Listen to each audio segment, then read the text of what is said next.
പക്ഷേ എല്ലാ പ്രവാചകന്മാരും നല്ലവരല്ല, കള്ളപ്രവാചകന്മാരും ജനത്തിൻ്റെ ഇടയിൽ ഉണ്ടായിരുന്നു.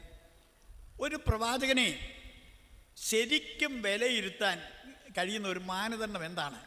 ഞാൻ നിങ്ങളുടെ മുമ്പിൽ ഒരു ചോദ്യം ഇടുകയാണ്. മറുപടി ഞാൻ തന്നെ അങ്ങ് പറയാൻ ആഗ്രഹിക്കുന്നു.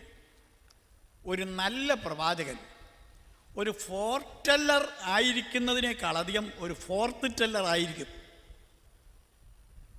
ഫോർത്ത് ടെല്ലർ എന്ന് പറഞ്ഞാൽ ദൈവം കൊടുക്കുന്ന സന്ദേശം മാത്രം ദൈവത്തിന് വേണ്ടി ദൈവത്തിൻ്റെ പ്രതിനിധിയായി പറയുന്ന ആളാണ് ഫോർത്ത് ടെല്ലർ.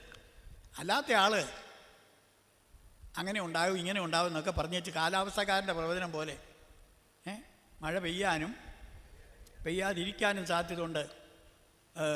പെയ്യാതിരിക്കുകയാണെങ്കിൽ പറയും മേഘം ബംഗാൾ ഉൾക്കടലിൽ ഉൾക്കൊണ്ടതായ ആ കാറ്റ് വേറൊരു സ്ഥലത്തോട്ട് പോയെന്ന് പറയും. ദൈവവചനം